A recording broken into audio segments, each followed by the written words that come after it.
and I'm a qualified social worker. Thank God to my lovely son, my last son, Olatunde.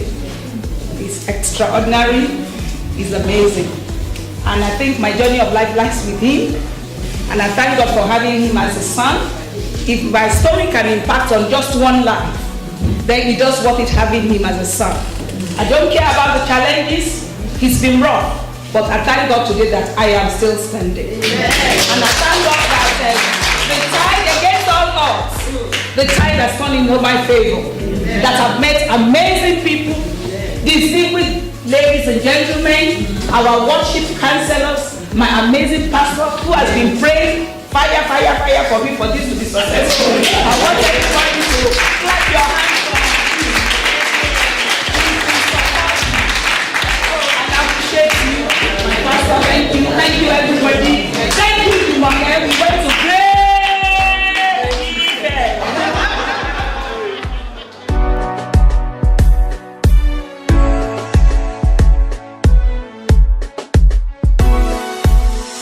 Discriminate against us. I went to the best schools in town. I went to King's College. You know, oh yeah, say it again. I went to King's College, the best school of its time. I went to Unilag. If you're not from Unilag, then you know how great the school was. There you go. I knew it would cause some trouble.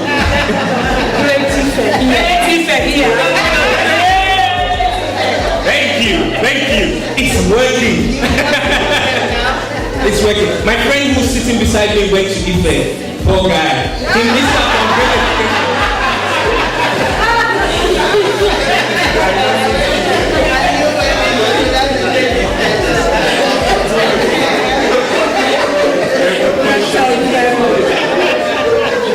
I once said to some friends of mine, you know, I said, when I started thinking about it, I know people in government now. So we went to school together. And that's quite interesting. But more interesting, one of the first things that hit me was when my dad was having a chat with someone. And he said, you know, why is my son, who did as well as all the other people in those that top university, which I don't want to mention in order to avoid further. Thank you, say it again. I didn't say it. Why did that guy who went to such a top school and who got the same grades as his classmates, why are they getting jobs and why is he not getting similar jobs? You know, it's a bit of a problem because it highlights something very important at the time when we need it most. Is when we're stepping out into the world of work. That's the time that the attitude that people have to disability becomes very important. It's important because if I sit down with my classmates and I write, my teacher who's teaching me isn't looking at my blindness when reading my score.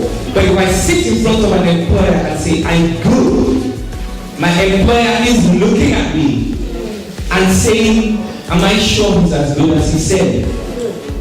And there's no other way I can persuade him.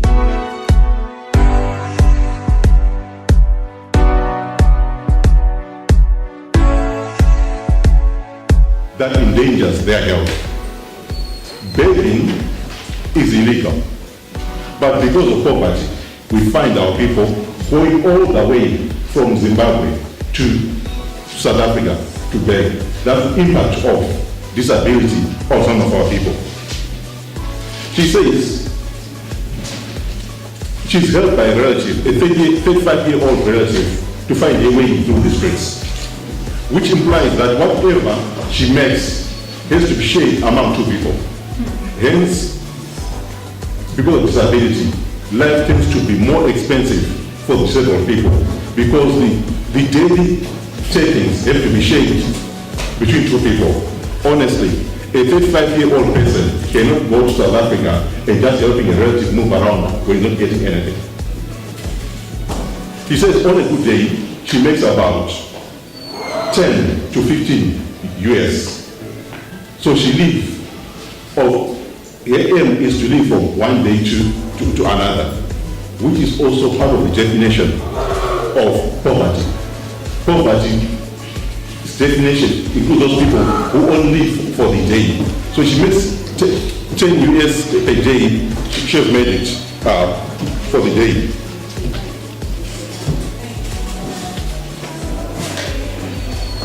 Being disabled in our society makes people vulnerable to crime and abuse. Happiness tells us that she has been mad before and she has lost her cell phone and some of her possessions. So being engaged in these dangerous activities may actually worsen the disability. For those who have been following the events in South Africa, some people become disabled because of those events. He says at times the police pounce on her. When they pounce on her, he just pleads with them to say, I am disabled. And she's got a family to look after. To a greater extent, some police just let her go. Despite that, we've got some who are elements in our society, we still have people with human hearts who are prepared to offer a helping hand.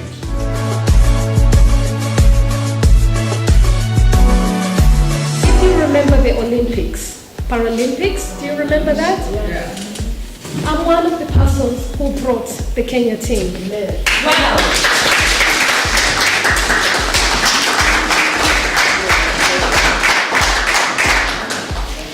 You don't hear about us because by the time the people get to BBC and everything, that is what you see, coverage. But it is we that build these people up and bring them up to the level that they will get recognized. And for you to see that, I take pleasure because it's people like you and me that do certain things. But I want to welcome the government in Africa for that matter, because when people reach the national level, they actually give assistance to people like myself. In some cases, we don't provide transport, and that is met and catered by the governments in our African nation. So thank you to the African nations. By the time I finish speaking to here today with you, I want you to take 3 things here. What are the causes of disability? What can you do about people with physical needs? And how are people with physical needs viewed and people challenged? And I set up some questions here. So, my first question is, what are the causes of disability? And I want 2 answers from this room, please. Anybody in this room, please. It could be medical and it could be the environment. Thank you very much, Grace. Anybody else? Genetics, yeah, thank you. Somebody else? Disability, on the other hand, is defined by Oxford Handbook of English as a physical or mental condition that limits a person's movement, sense of activities. Under the UK Equality Act 2010, a person is termed disabled if he or she has a physically or mental impairment that has a sustained and long-time negative effect on his or her ability to do normal daily activities.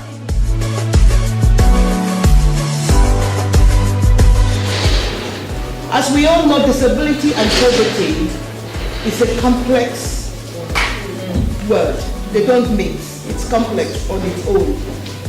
The people who are considered to be poor are more likely to have a disability within their lifetime compared to people who have good social care policies, money, and good medical care.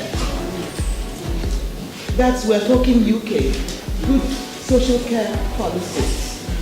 People here in the UK, I can tell you, they have it. We're nowhere near what they've got, but anyway. There have been studies to demonstrate by the World Bank that 15% to 20% of the poorest people in developing countries, out of about 1 billion persons who are disabled, 15% of the world population have some sort of disability. The World Report on Disability, WRD, launched in New York on the 9th of June 2011, actually on my birthday. It's a first document that gives the true picture of situation of people with disabilities, their needs and their barriers they face. The document supports the implementation of the Convention of the Rights of Persons with Disability, CRPD. Now, where do we stand defining disability? My sister, well done, you've defined disability both UK and in the world. But may I just say a brief? Disability is those who have long-term physical, mental, intellectual, sensory impairments, which interact with various barriers, may hinder their full and effective participation in society on an equal basis with others. This could be activity limitations, difficult encountered by individuals in executing a task or action. Poverty. How do we define? My sister, thank you so much. You've defined poverty. Poverty could be lack of income or low of consumption. Others may argue, a lot of people have argued poverty, but you can't measure it. There's no single measurement for poverty, because poverty, it can be measured by a single indicator of well-being, but factors as food intake, shelter, life expectancy, education, provision of public goods. It is not only income, also an insufficient coverage of human needs.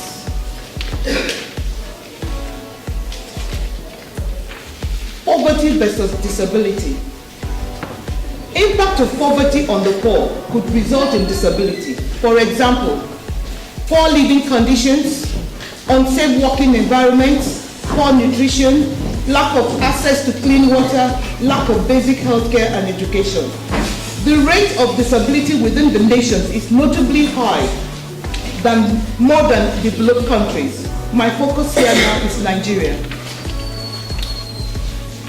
UNESCO, the United Nations Educational, Scientific and Cultural Organization, found out that about 19 million disabled people in Nigeria out of about 170 million. That is a good percentage of people in Nigeria. Finding disabilities issues in Nigeria. There are no reliable statistics on disability in Nigeria, which makes it difficult for planning any services by public sector.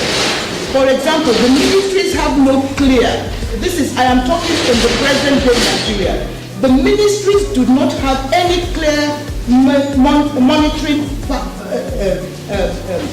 frameworks that are developed for assessing the impact of activities by the department. Mr. Bamidele expressed his apologies for his absence. As we speak right now, Bamidele is in Nigeria is in an annual vacation. We'll be back on Monday. I have to travel down from Stevenage to represent him, that is to demonstrate the importance they attach to this program. And as I also speak, one of our members is also in convention with the Old Mother campaign for our son that is missing convention right now. So the message from the new chair is to congratulate you on this initiative and to also let you know that part of the program for the current regime is to see how we can engage with all Nigerian organizations, like doing one activity or the other to support whatever they are doing.